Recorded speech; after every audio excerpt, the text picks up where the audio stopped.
Long story short is I grew up weird, man. Like that's that's really it. I took a very strange path through life, and who knew that all those detours would all be valuable a decade later. So basically, I grew up as an introverted kid who spent my afternoons after school at the county library until my mom was off work, and then we'd go home.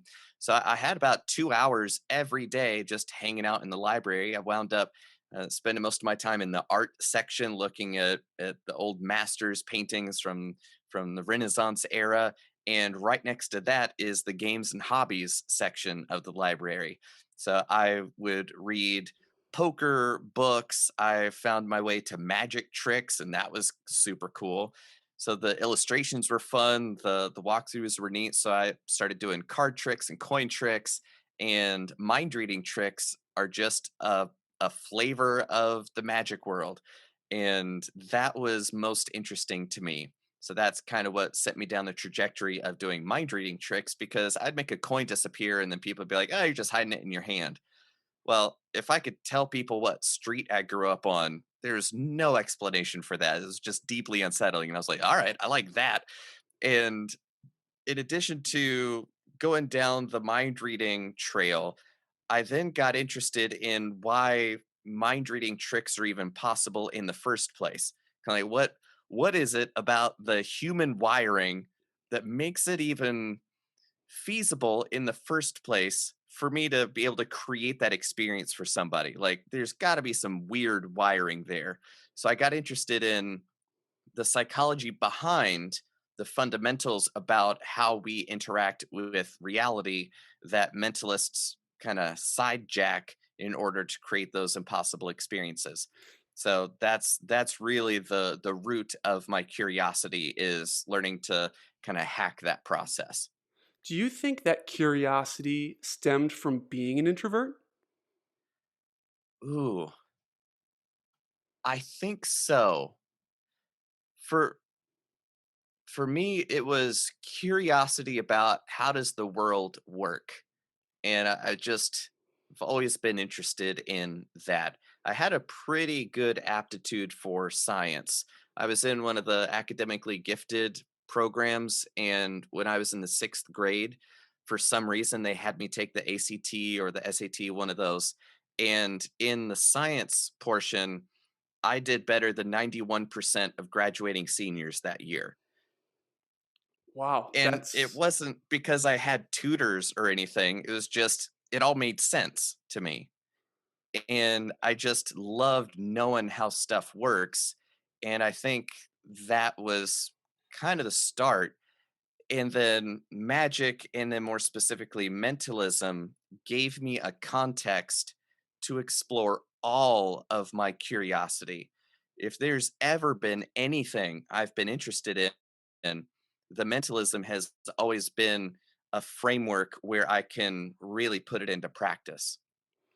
yeah, it's interesting you say that because when you think about someone that's really perceptive in terms of maybe nonverbal cues or verbal cues, and I'm not sure exactly how you approach this craft, but I would think, and I could be wrong, but my idea of this is that someone that has that introversion, that's not necessarily trying to project themselves, is constantly looking towards others and how they are necessarily projecting themselves. So it's not this need to speak, this need to interact. It might be just this really interesting curiosity, like you said, into how others are feeling, thinking, acting. Did you always find yourself in school observing your classmates, observing teachers? Yeah, it was that I would prefer to just shut up and stay quiet and not be the center of attention. And I'm not extroverted. Even still, I get paid to be in front of audiences. Sometimes 1,000 people in person, sometimes millions of people in television. Okay. That doesn't dictate how exhausting it is for me to do that. But I figured out early on that it's the people who can speak up for what they want that are the most likely to get it.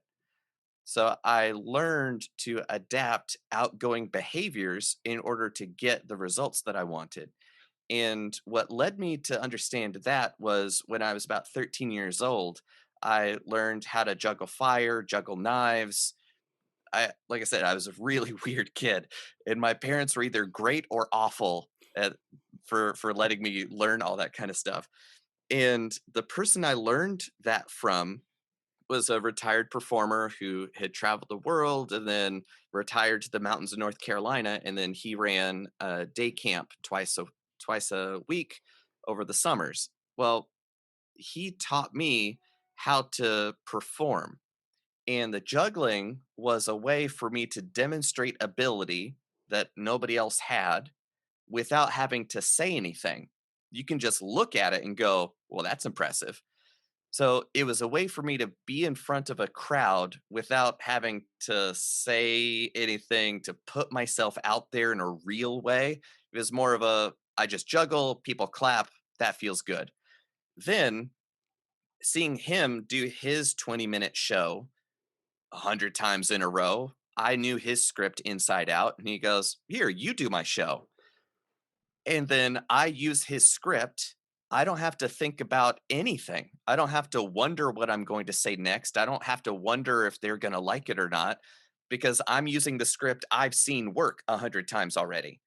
So then I say his words, I get his applause and the tips. I would pass my hat for party money.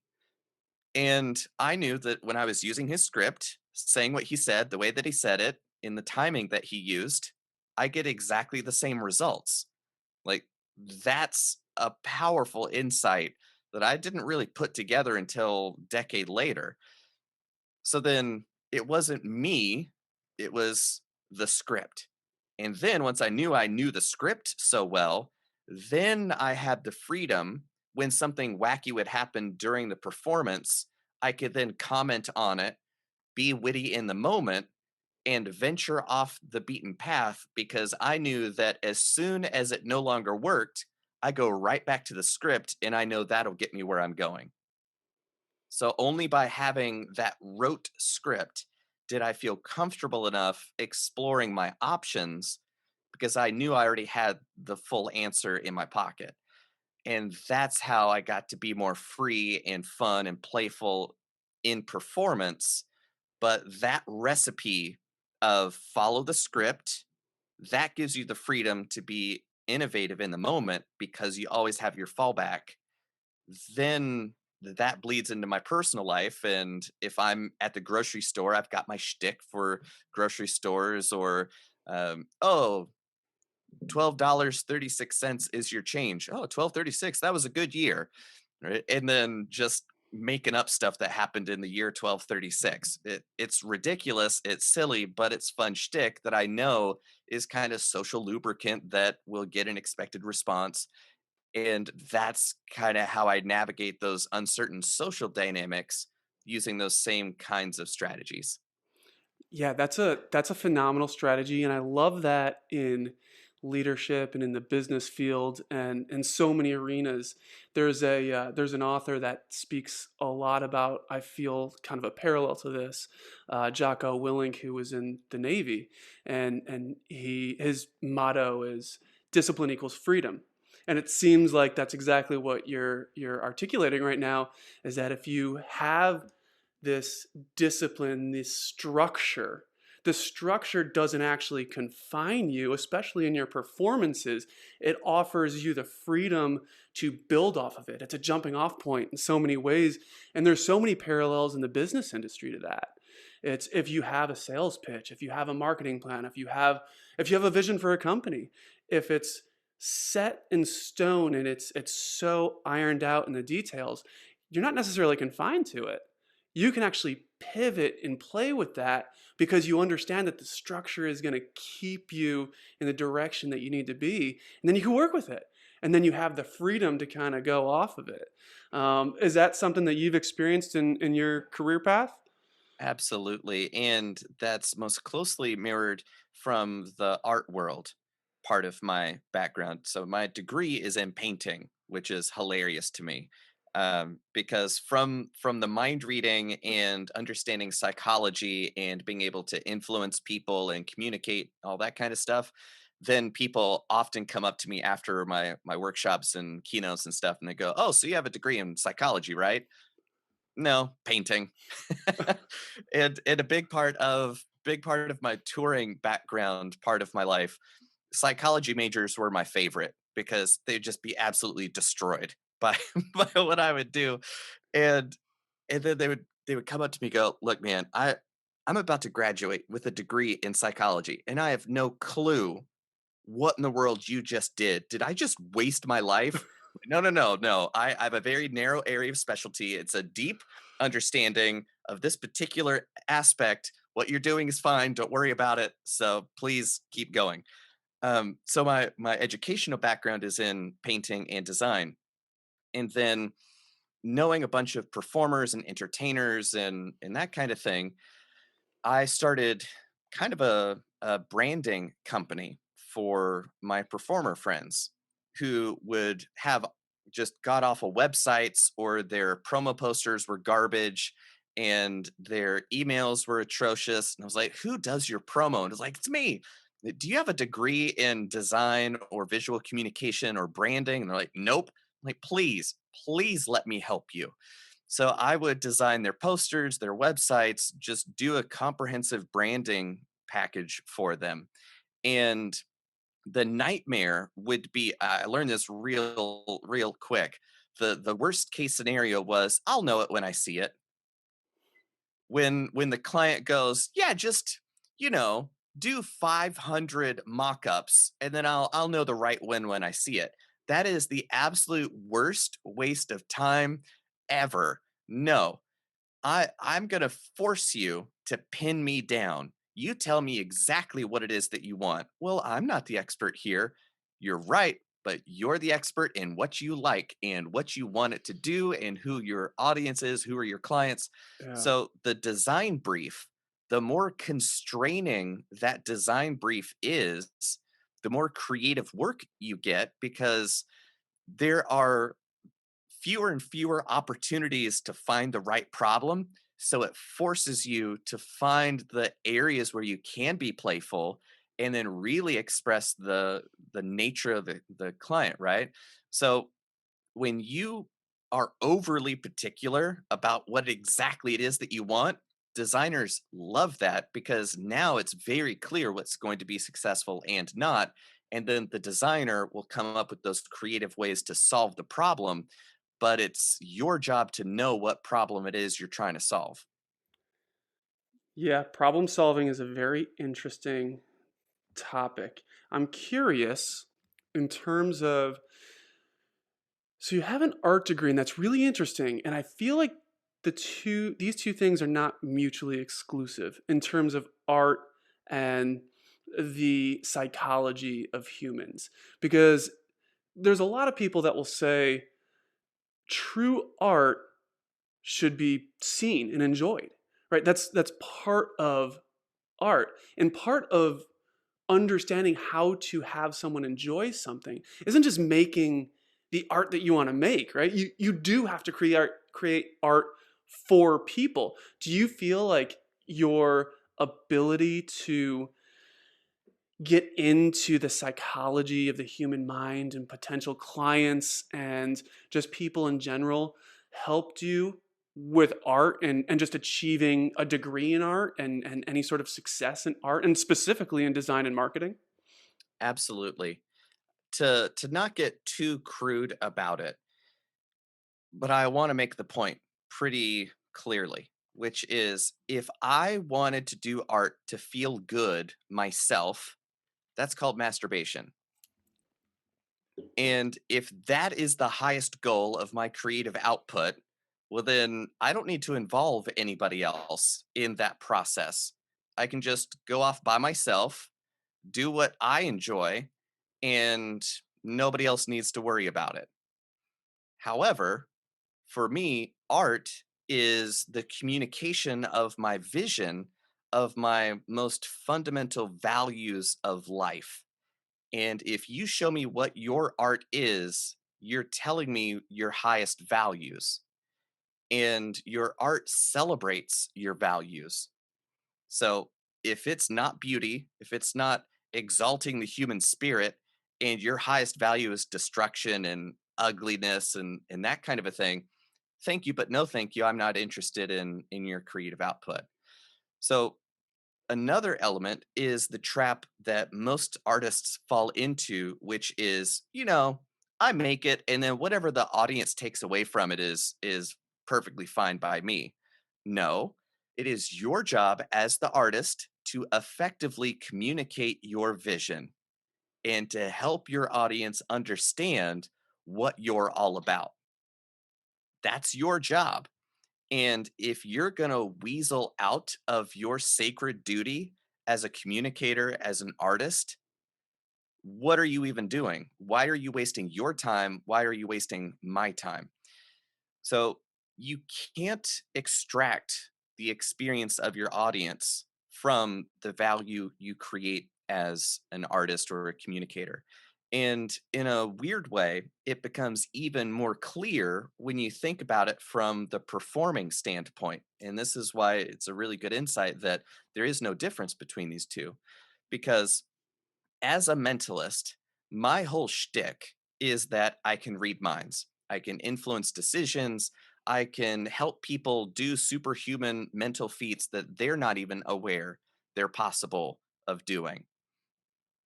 None of that is centered around how amazing I am. I can't do what I do by myself in a room alone. It just doesn't work that way. Like for me to tell you what I'm thinking, that's not mind reading. That's not impressive. That's a monologue. So it's only impressive if I have the collaboration in real time with my audience.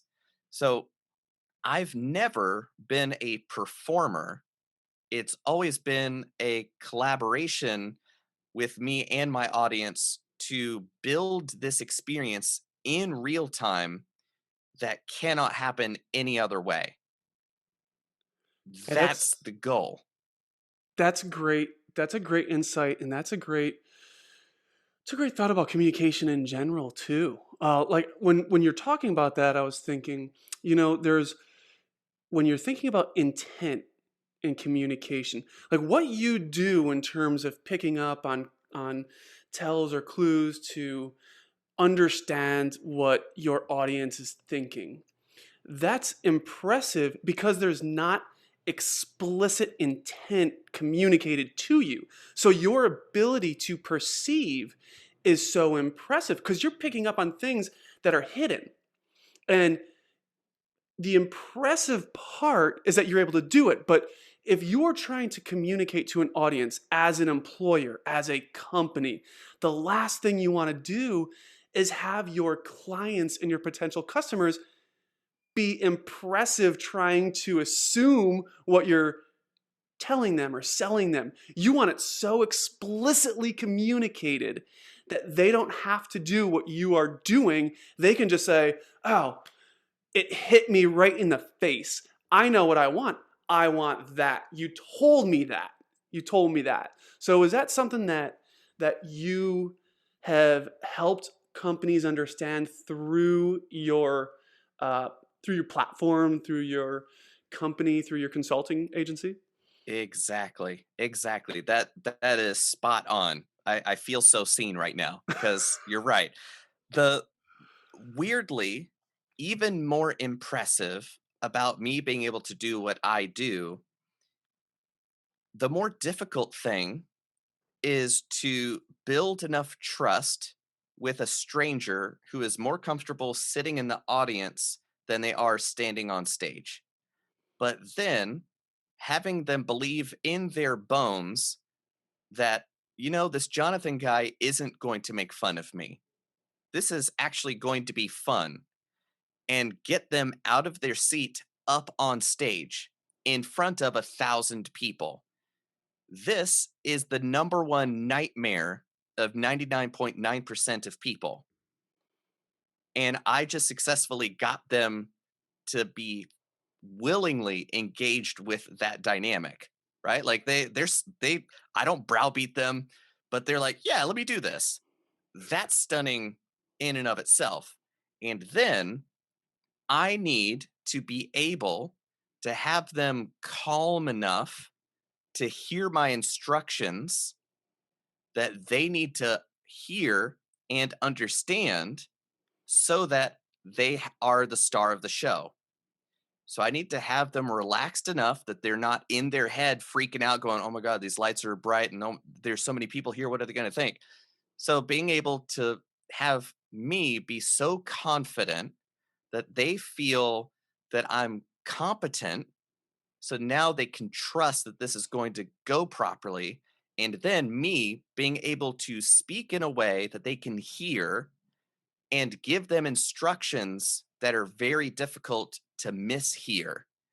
And if they do something wacky that I couldn't have predicted, why in the world would you have done that? Like, how did you think that's what I just asked you to do? Never blame them because it's on me for giving them unclear instructions of what I expected from them. So then always, always, always taking responsibility for any kind of miscommunication, never blaming your audience member for your mistake of being unclear about what it is that you need from them. And that's why sometimes changing a single word can affect the entire show. It can go from meh to a standing ovation. Case in point is if I handed them a deck of cards and I say, shuffle these up because I want everybody to know that they're not some trick deck, that they're not in some special order, anything like that. And having this person shuffle the deck would prove that. Well, when I say shuffle, they think fancy Vegas shuffle. And then they go, well, I can't do that. And now they're suddenly spiraling out of, oh, I can't do what he asked me to do. And I'm going to drop the cards, right? But if I say, give these a mix them up, they're like, oh, I can mix. And then they just mix them. And same outcome, but one works, one doesn't. And that one hiccup can derail the whole thing. And then they get nervous and they drop the cards. And now they're freaking out that they've dropped them and all that kind of stuff, all because of that one word was changed. Yeah, there's so much to unpack in that. And I think one of the most important things that I've taken away from that in terms of you taking complete ownership of directions and making sure that the performance is on point is building this trust. It's funny because it's like that Seinfeld joke where he says, and you had mentioned 99% of people, it's like their biggest fear is public speaking. So it was 99% of people would rather be in the casket than giving the eulogy, right? But if you're able to build trust, it gives the participant that confidence to then open themselves up to your message. And whether your message is mentalism, whether it's sales and marketing, it's that foundation of trust. And it may be the words you use, it may be your rapport, but it's so important to kind of see everything through from start to finish. I mean, what do you think about that? The magic word is integrity, is really what that is at the base, which is that everything I say is in alignment with everything that I do. And I genuinely care about my audiences. I genuinely want them to have a great time. And the focus is for me to be the facilitator of them understanding, you know, maybe I can do things I didn't think was possible. That's what I want them to walk away from. If the goal was for them to be impressed by me and to think I'm great and to be my cult members, well, that's a fundamentally different approach to building the experience. And one of my mentors, James Randi, one of my dearest friends, He told me this kind of turn of phrase, which was, Jonathan, magicians, they're honest liars. They tell you they're going to lie to you, and then they do. And that's why it's ethical. That's why magicians are are ethical. Any other framework where you're lying to somebody is lying to them, right? So in a way, magicians have the integrity that a lot of people lack because they're very upfront about what they're going to be doing. And then the audience can trust them that, oh, this is what I signed up for. I did buy a ticket to the mind reading show. I did buy a ticket to the magic show. I did buy a ticket to this training. So the stated objectives have to be perfectly in alignment with the actual decisions made and your actions. And when what you say is what you do, and people can go to the bank on that, those two are perfectly integrated together. That's what integrity is. So the analogy I like to use for this is a plane. You want your pilot to be so competent, so good at his job that he's almost bored doing this thing that involves your life. So when I'm on stage as a keynote speaker, as a trainer, whatever it is, I have to be so competent at what I do that the audience can now trust that I know what I'm doing. And only at that point can they relax into, yeah, I know this is going to be fun. Like if you got on a plane and the pilot was going, "Hey everybody, we're going to San Francisco. Wait, no, we're going to New York. That's it, New York. And we're going to be cruising at 20,000 feet, maybe, or 40. Yeah, 40,000 is good. Um, so I'm off that plane, right? Like I'm off. Like thank you, but not today, Satan. So you want a pilot who's so competent they're nearly bored at what they're doing. Good evening, everybody. We're flying to New York. We're going to be cruising at 40,000 feet. Up in the front of the galley, we've got Carl, and at the back of the plane, we've got Eric, who'll be taking good care of you. Flight time is 4 hours, 73 minutes, and 22 seconds, I believe. See you then. They're like, all right, I can sleep on that plane. So Yeah. you've Yeah. got to have the competence to back up the confidence to build the trust through the integration of what you say and do in order to have a successful conclusion. That's sales, that's negotiation, that's presentations, that's influence. All boils down to integrity. Yeah, the last thing you wanna do when you're purchasing anything from any company, and the used car salesman is always, the best example, but the last thing you wanna do is walk into the car lot and feel like he is trying to pull the wool over your eyes. And he doesn't have that confidence. First of all, let me go talk to my manager over here and see if I can get you a better deal on this. And I don't know what we're gonna be able to do here. And it's always just this. It doesn't feel like there's any integrity. There's no trust.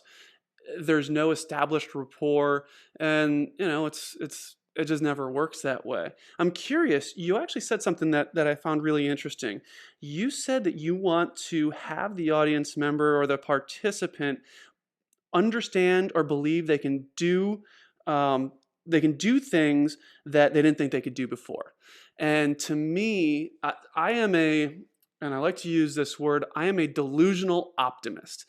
I truly believe that success is going to happen in my life, whether experts say it's possible or not.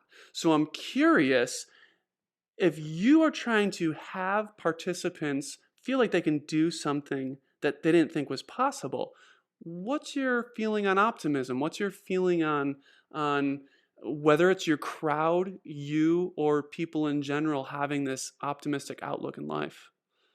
Ooh, that's a great question. Everybody's reasons make sense internally.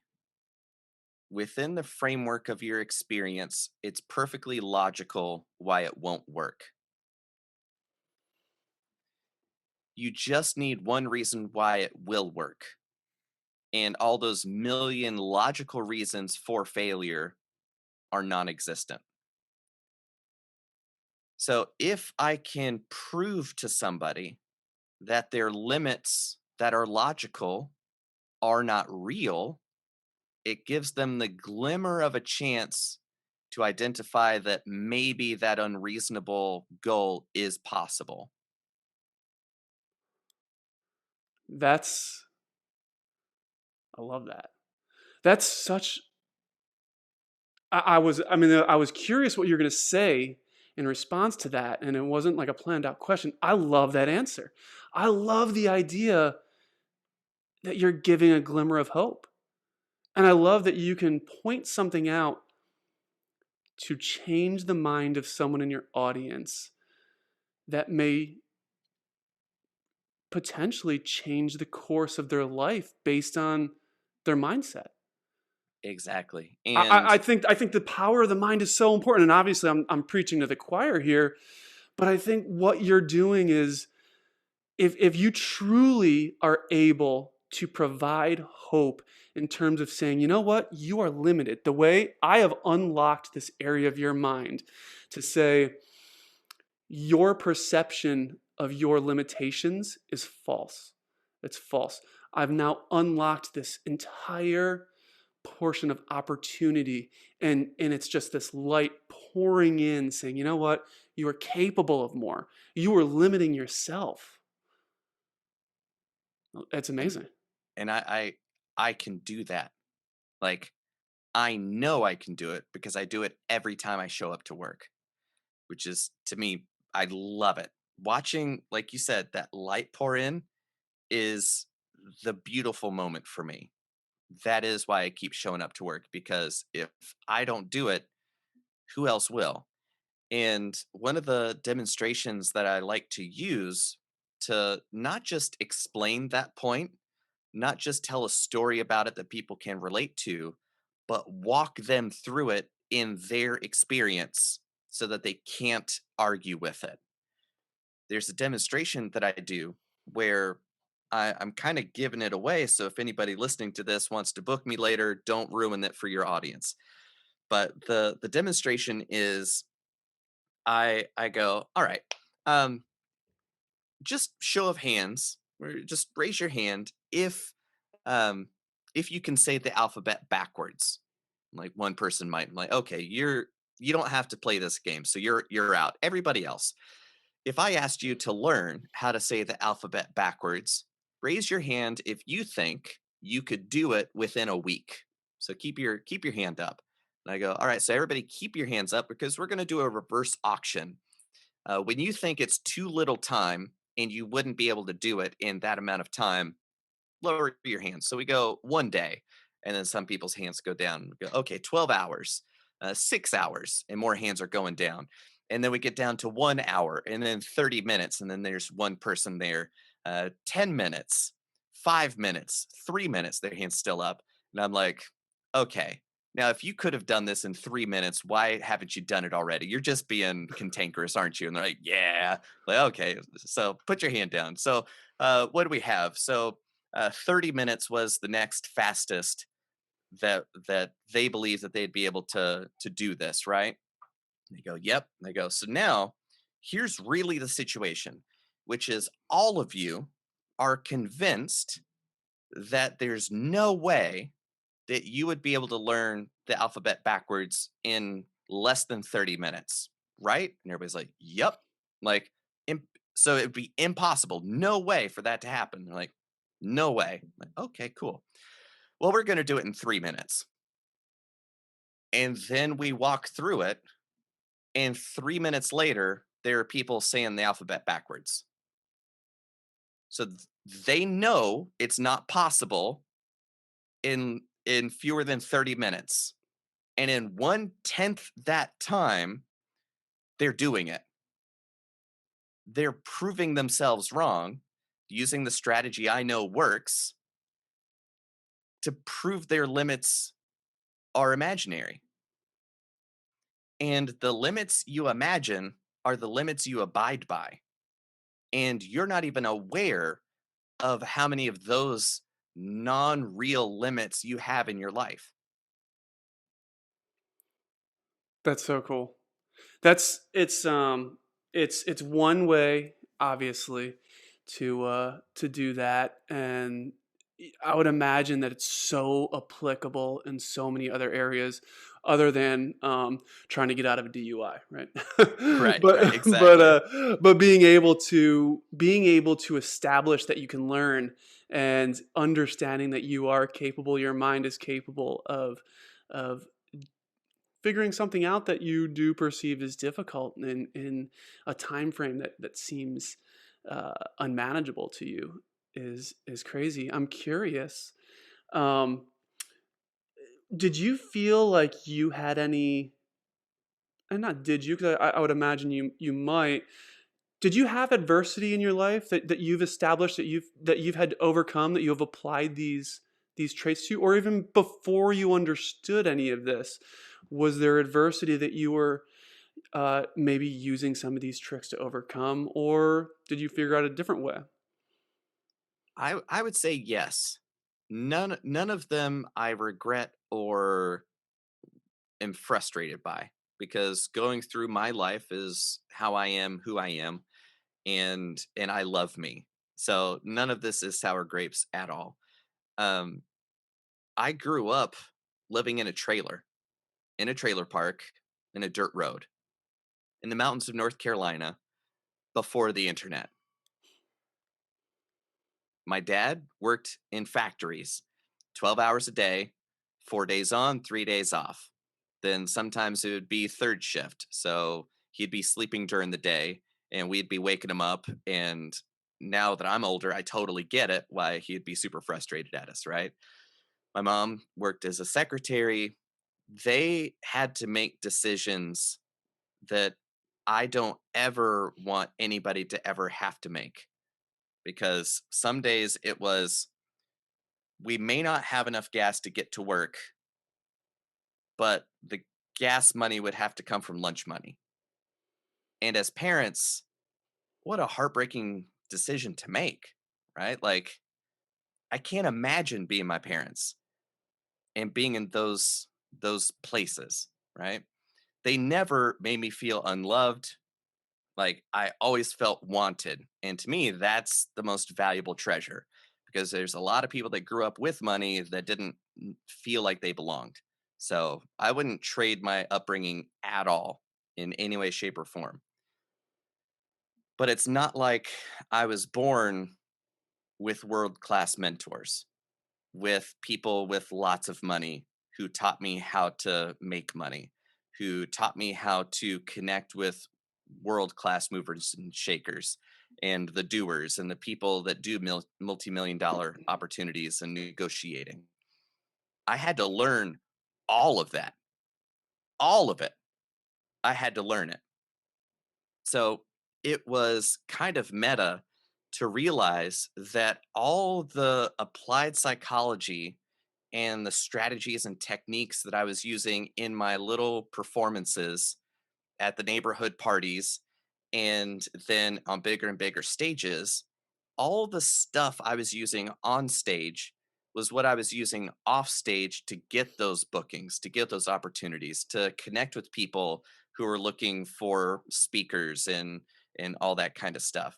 So it's kind of meta to realize, oh, I've already been doing this stuff for a decade and it's now taken me around the world and I've lived an amazing life.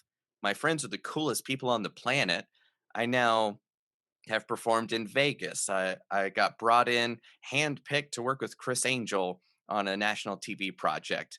Those kinds of opportunities don't just happen because they were given to you, right? Like, how in the world would you find that awkward introverted kid growing up in a trailer park? That's not what you think of when you think world class success. So none of this stuff was because it was nepotism. None of this stuff was because it was easy. And I wouldn't trade my path for anybody, because now those things that I had to learn the hard way and learn how to connect with world class mentors ask great questions and then shut up when they told me what to do and then just go do it is how I've gotten to be where I am. So, yeah, it it wasn't easy, and I'm thankful for that. Did that awkward introverted kid think that your current life was possible? I don't think so. It was just a maniacal focus on it, which was every single moment I would ask myself, does this move me closer or farther away? It didn't really care what it cost, just does this get me closer or farther away? It made decision making real easy. Yeah, it's interesting. You actually have a quote that was on. I don't know if it's on your website, but it said, "Your life is the result of the continuous little decisions that you make every day." And it sounds like these little decisions have manifested into your life. What are some of these little decisions? Well, in let's put it into context of product design. The iPhone, one of the most revolutionary pieces of technology on the planet. Sure, there were other touch devices, there were other cell phones, but there wasn't another iPhone. So the iPhone really put it together. The iPhone is one of the most valuable products in human history. Just full stop. It is the most amazing piece of technology. I'm also an Android user, so please take that with a grain of salt. But like cell phones and what they can do, good lord, that's amazing. Okay. It is so valuable not because it just dropped out of the sky the way that it is. The end product is the result, it is the function of 1,000 decisions made before it came into existence. So the value of the end product is predicated by 1,000 other smaller choices that create its value as it is. So your life is a whole range of options. And every moment you're deciding which of those decision trees you're going to feed and all the rest you're going to prune because every action cuts off all other potentials. So the state of your life right now is the function of all the choices you've made about the stuff that's happened to and around you. And it's your decisions about that stuff that to me matter more than what it is that happened. That makes a lot of sense. That makes a lot of sense. Um, yeah, I mean, I think you can look at a lot of what you do on a daily basis and say, well, what I'm going to do today is going to make me better or it's going to make me complacent. It could make me worse, right? You're going one way or the other. And I like to think about that on a daily basis and think, I'm the world is moving at, what is it, 10,000 miles an hour, right? So you have the decision to do something that's going to move you towards your goals. And you could take that step and you can do it. Or you can make another decision that's going to move you away from them. But additionally, the third decision is just to stand still. And the problem with standing still is that the world is just going to pass you by. So I think you have to be very, very decisive and very cognizant of the decisions you're making. And all those little decisions, like you said, matter so much, especially when you're a little kid from a trailer in North Carolina with big goals. Because if you slip up, who knows what happens? Who knows what happens? Every decision is important because you're aggregating on top of your last decision. And I think you're a great example of someone who wanted something. You might not have known what you even wanted, but you knew you had just a dream for yourself, and you had the discipline to make the decisions to go for. And I greatly appreciate that mindset and you sharing that story. I'm curious. You also are into Wing Chun Kung Fu. Do you think that has anything to do with that mindset, or is that something, or is that just a tool you use to kind of stay sharp, or what's your theory on that? Oh man, one detail that informs the answer is that I haven't always made the best decisions that moved me towards, right? Because there have been some times where I made a decision and immediately knew, yeah, that wasn't good. And there goes a year of my life. And that whole year is a feeling I wouldn't want to wish on anybody. Like, I went to college and then I immediately withdrew after the first semester because of my then girlfriend. And I knew at that moment when went back home, that was a really, really bad choice to make. Really bad choice to make. So that whole year, I was in limbo before I got accepted back into the college somehow and then picked up where I left off. But that was a really awful year. It did not feel good. I don't ever want that to happen ever again. Well, then it did because I got married when I was kind of young. And then I made some decisions that I shouldn't have made, but I did. And then I get to live with the consequences. We get divorced. So then that sends me off balance for quite a while. So then I had dreams. I had where I wanted to go, and I wasn't quite getting there, and everything was just falling apart. Like Chinua Achebe, things fall apart, right? Um, and then I find my kung fu instructor, and it was no matter how bad things are today, I at least know I need to do my forms. I need to do my practice. I need to do this every day. And it was that daily practice that was on me. I didn't need to wait on anybody. There was no external dependencies. I was the sole deciding factor of whether this would get done today or not. That was the tiny seed of the structure that would grow into building a framework that I could then rely on to then be able to move it towards my dreams again and be integrated enough to be dependable for my clients and friends and family and that kind of thing. So Wing Chun isn't just a tool, it's kind of the tool. it is it is the fundamental framework that provides the solid base that everything else can rely on because it deals with the base physical layer of reality. If you can't even manage that element of life at its most concrete, how in the world do you think you're going to manage more and more abstract layers like your thoughts, your emotions, your breathing, the most abstract, your energy, your vibes, right? Just kind of the your mojo that people kind of feel when you walk in the room.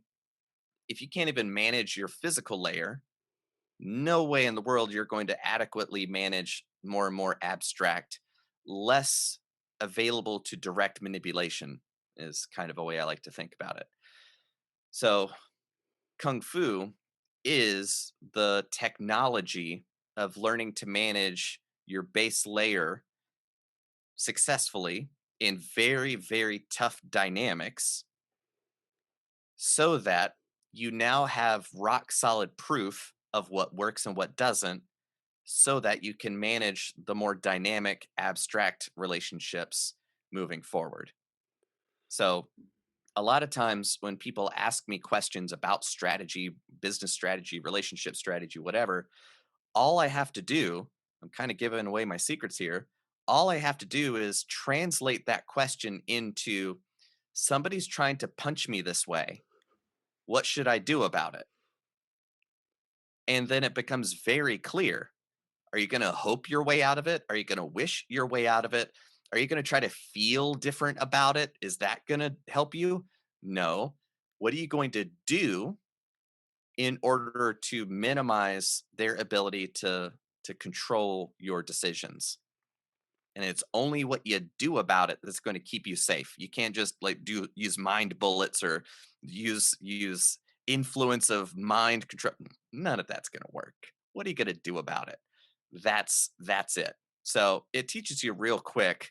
Don't think your way out. Don't overthink your way out. Be in the moment. Be in dynamic relationship with right now. Maintain your structure, your integrity, your balance by moving in relationship with the moment. That's the only way that you're going to successfully navigate through that dynamic in a way that is beneficial to you. So I was going to take this next question in a different direction, but I'm really curious. It's kind of my perspective on this is flipped based on our conversation, because when we first started talking, I thought, this guy's got to be just some sort of genius, and it sounds like you did really well on the SATs, as a youngster.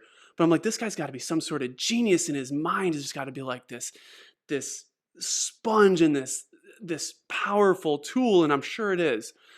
And I was going to ask you, before talking to you, I was going to ask how fitness and kung fu, if you felt like your ability to be a mentalist and your perception of psychology and the human mind, how that helped you be successful in fitness. But now after talking, I'm kind of like, you know what? Jonathan's just like everyone else. He's normal. He's a human. He's just like anyone. And fitness isn't something that he's good at because of his understanding of psychology.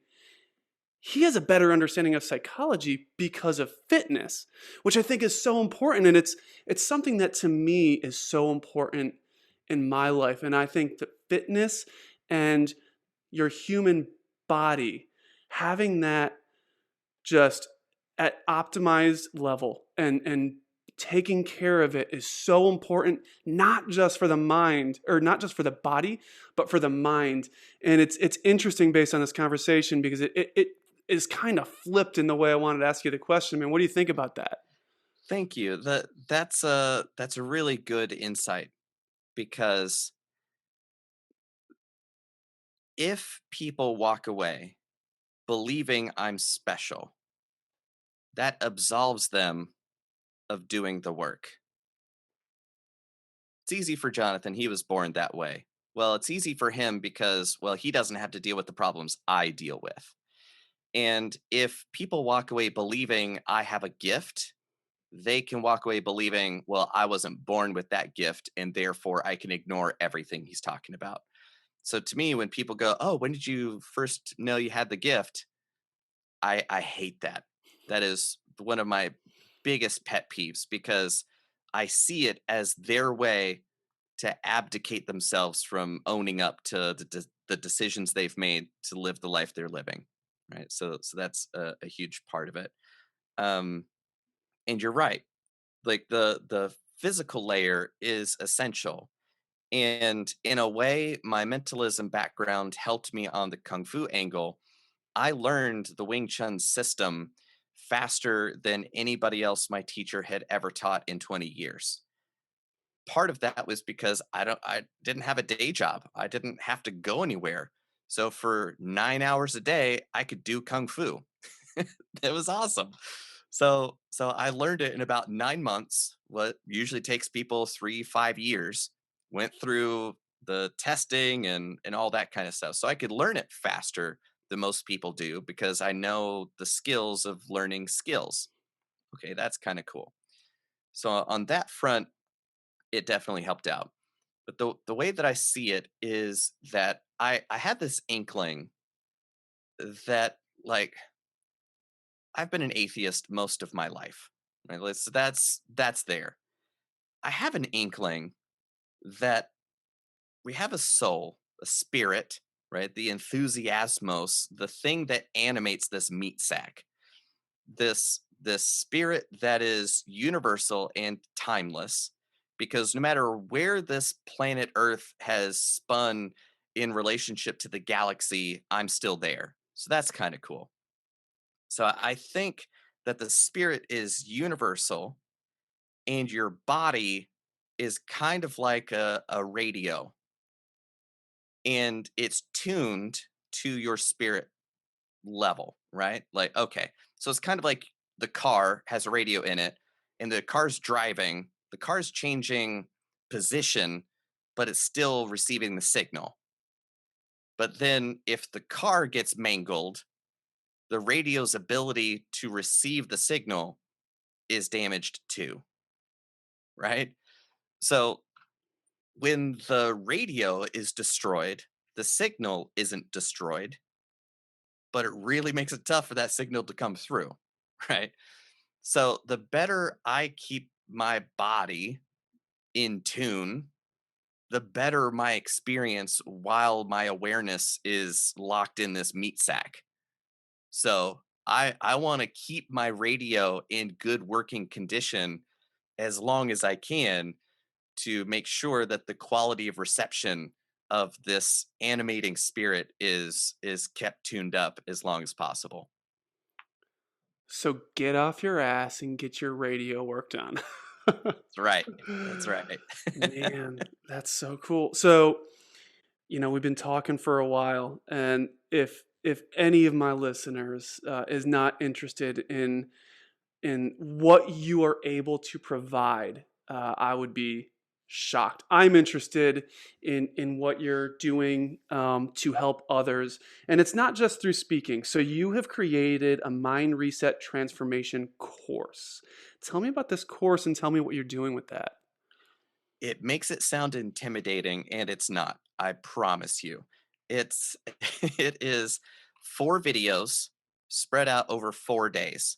So you watch the first video, you're locked out for 24 hours until you get access to the second one, because I want you to have enough time to digest the mind bombs that are in there. So they kinda set off, cascade, then you're ready for idea 2, that kind of thing. All total, it's 23 minutes. 23 minutes over 4 days, that's it. That's the extent of your engagement. That's it. But basically, it is helping people rewire how they think about procrastination. Because just like, oh, I have a bad memory, no, you have bad strategies about engaging with information that you can recall later. Most people don't take action because of procrastination. And it's for a variety of beliefs, a lot of reasons, but it all boils down to, I'll get to it later. And people don't recognize how much of their life they're missing out on because of how long it takes them to get around to beta testing that idea that could have been $1 million idea, could have been a god awful idea.